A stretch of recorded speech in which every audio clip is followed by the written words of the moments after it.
Vona ngwenya na magegetsu ku veyile matini xifaki xi balekela mioxi xifaki xi balekela muoxi xi tsandza n'winyi wa nsimu. La Jiwani Solo Makamu u tirhise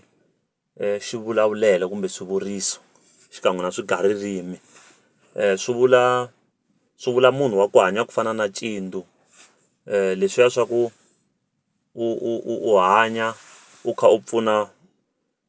vanhu lava nga le kule na wena, kumbexana u kha u pfuna vanhu va le lava nga le kule na wena, u rivala vanhu lava nga le kusuhani na wena. So hi leswi ngoma leyi kumbexana line leyi hi leswi line leyi yi vulaka swona loko ngoma leyi ya ha sungula. Mavona so hi leswiya swa ku va munhu hi ndlela yin'wana i ku va i munhu wa ignorant kahle kahle wa ku pfuna vanhu lava swi nga fitiku a va pfuna ivi a nga pfuni vanhu lava a faneleke a pfuna channel swa ka Chauke TV ni ba mandla ni velela ka vanhu hinkwavo lava nga nghena va subscriber aka channel swa ka Chauke TV. A hi channel ya mina ni ri wexe, i channel ya hina hinkwenu. Namuntlha ni lava ku endla breakdown kumbe analysis ya risimu ra Nguva ya Vusiwana by Jiwani Solo Makamu aka album ya page 15. Nguva ya Vusiwana loko yi nghena ngoma liya yi ri vona ngwenya na magegetsu ku veyile matini xifaki xi balekela muoxi xi tsandza n'winyi wa nsimu. So hi ku twisisa ka mina ka ngoma leyiwani no la ta endlela ku vanhu van'wana va kota ku yi twisisa ku antswa hi ndlela yo fana yaleyo. Loko ku vona ngwenya na magegetsu ku veyile matini, magegetsu hi nga vulavula hi magwari leswiya swa ku ngwenya mayivo ku yi le matini so mara hi na magwari, meaning ku yi le ndhawini ya kahle ya ku a yi fita ku va yi basini laha yi nga kona mara a yi le ku baseni. Why? Hi mhaka ku a yi le ku hlambeni. So swi fana na munhu loyi a nga le vusiwanini ne, mara ku ri ku na swilo swa kahle leswi a fana a swi endla ku va a huma endzeni ka vusiwana bya yena, ivi munhu loyi a tsandzeka. Ma swi twisisa? So ngoma leyi yo hlohlotela ku a hi humeni evusiwanini, mara ku huma evusiwanini hi fanele hi endla 1 2 3. Ma vo hi leswi Jiwani Solo Makamu a vulaka swona.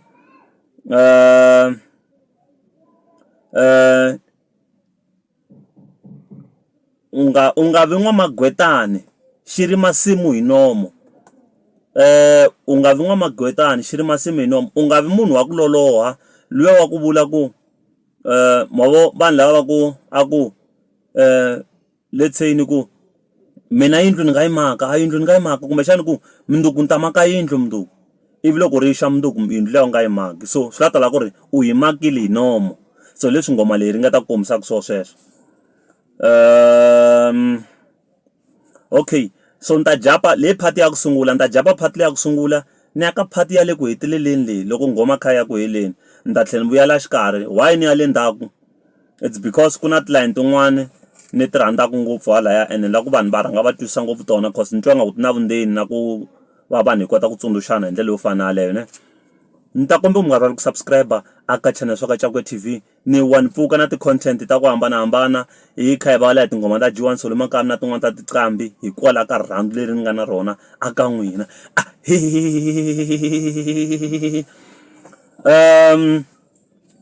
Ku na part yin'wana, ku na line yin'wana a ngo a ni tlela hansi a ni tlela ka ha hisa. A ni tlela ka ha hisa u ri Solo Makamu u ri a tlela ka ha hisa. Ha hisa i yindlu ya 4 corner. Yindlu leyi yi makiwe hi vumba, yi makiwe hi switina leswiya swo foromiwa leswiya swa misava leswi ya ku foromiwa leya ya ridaka. Ivi loko yi makiwa loko yi fuleliwa hi makenya mara ku ri yindlu ya khona. Swa tala ku ri aka nkarhi lowu hi nga le ka wona a hi ta ku i 1 room ne, na loko yi nga ri 1 room a hi ngo i room like yindlu leyi ngo ya mazingi sweswi yi ri ya 4 corner something like that. Even then yi vekeliwa yi fuleliwa hi makenya. So Solo Makamu u kombisa swo ku ri a tlela ka yindlu yo taniya. so i Vusiwana swilo leswiya because yindlu leya a yindlu yo tiya a yindlu ya kahle because just imagine uma yindlu ya khona ivi u heta u vekela ku fuleliwa hi makenya yi vitaniwa hisa yindlu leya so a yindlu ya ku tiya so i munhu loyi a tlela makenyeni i munhu loyi a ri ku hluphekeni and then ni xevile gugulume ya a xava hi gugulume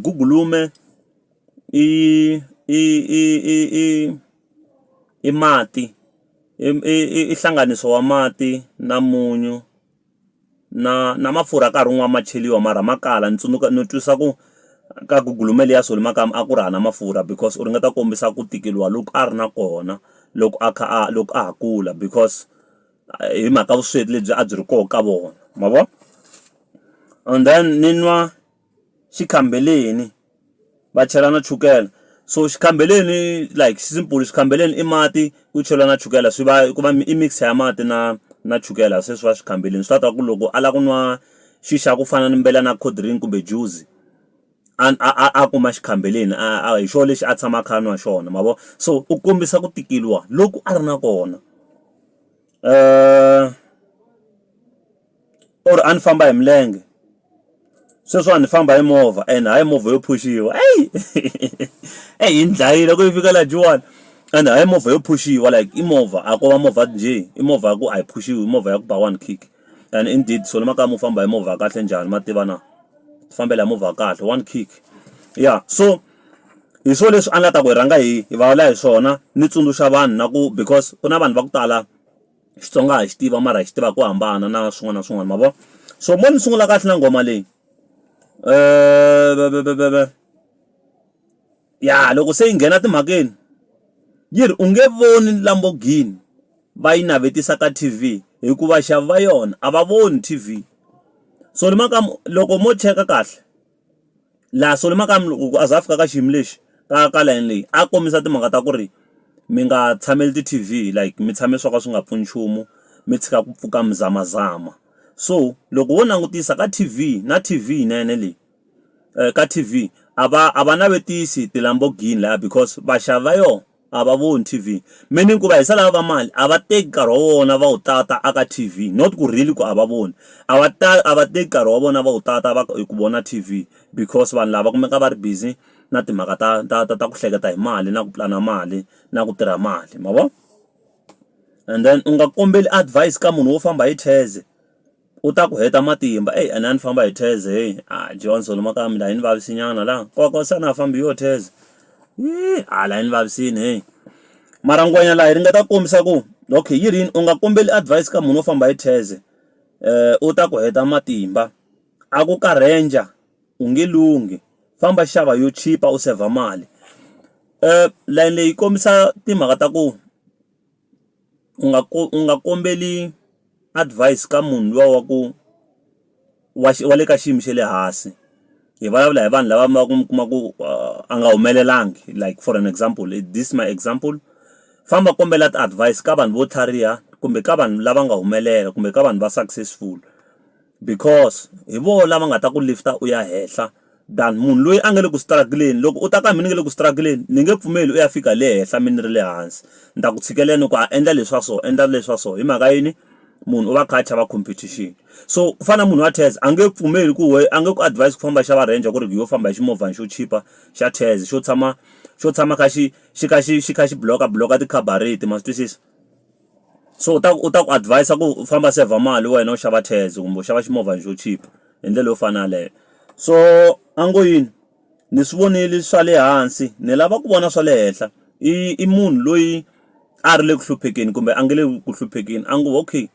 ni karhele hi ku hlupheka sweswi ni la ku ya henhla that's the meaning so ni khale ni vona swa xiyimo xe le hansi sweswiwa na ta improve nyana ni ya le henhla so as a person u nga ti nyadzi mhaka vusiwana bya wena this hi leswi risimu leri vulaka swona loko okay ya hi leyi layini ni rhandzaku ngopfu loko u hakutela vulombe ku na tinyoxi ti nga rhandzela loko u ya landza tinyoxi kumbe xa loko ya hakuta swihlenge kumbe vulombe i swilo swa kahle leswi endliwaka hi tinyoxi so loko u fika u nghenisa voko laha loko ya ku hakuteni u kuma laha ka surrounding area liya ku va ku ri na tinyoxi ene ti dangerous ngopfu ti strong ngopfu and ta kelema ti nge ku tshiki so ni Makamu u kombisa ku loko u ri laya loko u yisa voko laya tinyoxi letiya ta ku rhandzela laya so loko ti ku rhandzela they fight against you ti sungula ku lwa na wena se ni mhaka ku yini so wa ti attack so a hi tweni ku yi rini swi nge tsandi ti nga ku lumi ne lava na swisana u hiselela u nga pfimbeli mahala so hi ku se u nghenisi voko laya ndzeni obvious se wa vaviseka voko ra wena ra vaviseka u pfimba voko so loko se u sungula ku pfimba voko kumbexana loko se hi ku se u nghenisini a wu fanelangi ku va se u tlhela kumbe u give up u make sure u lwa u ya mahlweni u kuma vulombe lebyiya kumbe u kuma swihlenge leswiya swi nga laya abakwini leriya mavo u hakuta leri ngo hambi ti ku luma u nga tshiki make sure ku u kuma tindlela to karhi leti u nga ta tirhisa ku u kota ku u wina situation liya u kuma vulombe lebyiya mavo that's why aku lava na swisana u hiselela u nga pfimeli mahala so hi wena loko u ri le vuton'wini vusiwanini bya wena loko u kha ku la ta zama ku humelela ku na valoyi ku na valala ku na vanhu va ku tshikelela ku na vanhu va ku advise munhu hi swa wrong so you must fight against those so ivi u endla njhani u nga give up because vanhu va ku drag down u fana u lwa u ya mahlweni even though ku ri na situation to fana na muxaka walowo loko wo tshika ku hakuta u ta pfimbela mahala loko wo tshika ku lwa ka leswi wo lavaka swona u to hluphekisa sweswo phela loko u ri le ku lweni wa hlupheka ivi so fika u hlangana na challenge ivi u vuya hansi meaning ku so u ta va u luzini u ta va u hluphekele mahala u nga swi kumanga leswi a wu swi lava so ni Makamu kombisa ku yini hakuta u ya mahlweni because u avoida timhaka ta ku u ta pfimbela mahala and then u nga give up a tikulumi u ya kona lava na swisana u hisela u nga pfimbeli mahala u nga lahli thawula u nga pfimbeli mahala ku lahla thawula i ku give up like u nga don't give up you must push u lwa hi matimba ku ri u kota ku fikelela leswi u lavaka swona loko u karhala ku tsutsuma laha this song la se fika yi komba creativity ya ni Makamu la this guy is very much creative I even honest shem the guy is very creative I even honest the guy is very creative a ni tshama ni swi twa hi munhu leswi like a ni tshama ni swi twa hi munhu no sungula ku swi twa kwala ka ngoma leyi ni Makamu loko u karhala ku tsutsuma hatlisa kunene yo yeah this guy loko u karhala ku tsutsuma hatlisa kunene loko u lwa ivi u vona nga ku a ku lweki ne loko u lwa u fika u karhala make sure ku u kuma ndlela yin'wana leyi u nga ta lwa hi yona even though swi kha swi tika loko u karhala ku hatlisa wo famba kunene ne swi loko u ri ku hatliseni so loko u swi twa nga ku karhele so u dlina u famba kunene u slower down but at least you are going forward so hi leswi risimu leri vulaka so loko u karhala ku famba u kasa kunene ku ri endla ti-means ta ku u kota ku fikelela swilo leswi u swi lavaka hambi swi tika hambi swi olova wena make sure ku wa lwa u ya mahlweni a wu give up and then loko u karhala ku kasa ndunda kunene as long as undunda u kha ya kona ku ndunda leswaku ku ndunda but undunda u kha ya mahlweni mavo undunda u kha ya mahlweni so u fana u lwa u lwela ku swi swa wena u dlina u swi fikelela kumbe u huma evusiwanini bya wena even though swi ri slow kumbe swi ri hard kumbe swi ri njhani but you must find a proper way leyi nga ta kota ku rescue aka vusiwana bya wena kumbe aka xiyimo xa wena kumbe aka situation leyi u nge le ka yona wena u tirhisa mali yi tele u swi ta tikomba nga ku u na mali yo tala vanhu va ku tala loko mo cheka loko mi ya lomu n'wina mi jikajikaka mi ya ku tavern vanhu vo tala lava nga ri ku na mali they claim va lava ngopfu ku endla nga ku va na mali ngopfu mi kuma a fika mi xavexave mabyala mi tele laha mi twa nga ku na mali kasi a nga na mali o yi spenda yi tele mara a nga na yona mavo a nga na yona yi tele so swigwili swi nge fani na swisiwana swi hambana hi mabyongo hambi wo khoma miliyoni loko u ri na vudomu u ta yi tirhisa loko u ri hambi wo khoma miliyoni u ta yi tirhisa vubari loko ku ri ku domu swigwili na swisiwana this line is a serious line and a tricky one swigwili na swisiwana swi hambana hi mabyongo xigwili xa ku sungula xi hleketa hi budget xisiwana xi hleketa hi ku loko xi kume mali xi fanele xi spenda because yi lahlini. So xigwili xi ri okay na yi reserve ku ni ta kota ku phusha nkarhi wa ku leha ma vo. So u ri so Makamu hambi wo khoma miliyoni loko u ri na miehleketo ya vubari u ta yi spenda swilo swo phuta like a ku na nchumu u nga ta xi endla. Ku ri ku loko wo khoma 1000 u nga kota ku sungula na business ene i ntiyiso sweswo. Ku na vanhu va fana vanhu lava nga kuma mali ya mapatu ya le patwini tiwili na swin'wana na swin'wana loko mo cheka va yi kuma yi tele mali liya mara va yi misuse because va na miehleketo yo phuta va na miehleketo yitsongo. So Makamu u ri a hi veni na miehleketo yikulukumba hi tlhariha hi pfuleka miehleketo hi ta kota ku huma avusiwanini ma vo. Loko what ende u ta hlangana na swona swa minyiya ya mikoti u ta hlangana na swona swa minyiya ya mikoti ene u ta hlangana na swona swilo leswi swi nga ta lava ku swi nga ta ku challenge ku ho fana u tirhisa mali kumbe u misuse mali mara wena u fanele u make sure ku ri you fight very strong ku ri u nga fiki u wela ka khombo ro rero ra muxaka wolowo u va strong. And then u nga dyeli nyama matlukeni maxinjani xi nge khani kambirhi. Laha hi va laha timhaka ta ku u nga tlangisi chance leyi u nga na yona hikwalaho ka ku chance yi ta kan'we emunhwini ma vo. U nga dyeli nyama matlukeni like probably loko wo teka nyama u yi veka matlukeni kumbe u kula ku dya matlukeni ku na ritshuri ku thyakini ku thyaka like ku na nyama leyi nga attack-wa hi swilo swa ku hambanahambana ti-germs and everything na thyaka na swin'wana na swin'wana na hygiene like yi nge vi yi ri right ma vo. So leswi ngoma leri nga ta kombisaka swona ku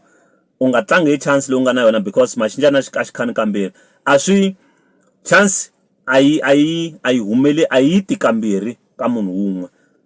na luck a ri ti kan'we kambirhi ka munhu wun'we ri ta kan'we hi minkarhi yo tala. So na loko va va kumenya ximalana xitsongo xi tirhisi swilo swa kahle hi mhaka ku swi nga endlaka yi nga ha vuyi mali yaleyo ma vo. And then ku fika layini ya majojo u fana u nga give up nandzu wihi a lo ta continue nandzu wihi wo fana na socha u nga give up. I like this part majojo honestly speaking u tirhini majojo ka this album I feel like majojo u tirhi so hard and ku vi na ti-improvement ta kahle ngopfu loko ni compare ne ka ti-previous albums laha majojo a nghena kona ni twa hinkwako laha majojo a nghena kona ka album leyi ku hot like ku hot maswitwa na ku a nghena ku hot. So swilo sweswo swi tiyisisa ku u fanele u nga give up loko u ri munhu u fanele u make sure a lo ta continue u fana na socha u nga give up like hambi swi tika swilo make sure u walwa u ya mahlweni. I think ni nga va ni hetini a ni tivi. And then ku va na part ya ku munhu wo tlhariha a nga hi ku majority yi ri yini yena u teka decision ya kahle or u endla leswi yena a vona nga ku miehleketo ya hi n'wi komba swo endla lo fana leyi. So I think I'm done. What I can say to Makamu honestly speaking album leyi nga endla ti-breakdown na ti-analysis hi ku ya hi nghoma 1 by 1 ri za ri pela kumbe more than 30 minutes hi mhaka ku i album leyi yi nga tirhiwa hi vutiyimiseri byikulukumba ngopfu. Loko mo cheka tinsimu ta Makamu leti nga laha ti tlanga vo 9 minutes like vo 8 minutes swi tika ngopfu ka ti-artist ta ku tala swilo swa ku fana na sweswo. Ti-artist to tala ti tlanga tinghoma ti hela 3 minutes and what seconds ma vo and mi kuma ku le ku repeat-weni ka marito. And as for the people like Makamu they just flow they don't repeat words ma vo hi ndlela yo fana leyi. So I think ni nga va ni tirhini kahle kumbe ni nga va ni fiki kwalano so ni ta twa comment ya n'wina hinkwenu ku review leyi mi yi twa njhani mara mi hi leswi ni swi twisaka xiswona hi ndlela yo fana leyi. So ni ta kombela ku mi nga rivali ku subscribe aka channel swa ka Coke TV na mi rhandza ne.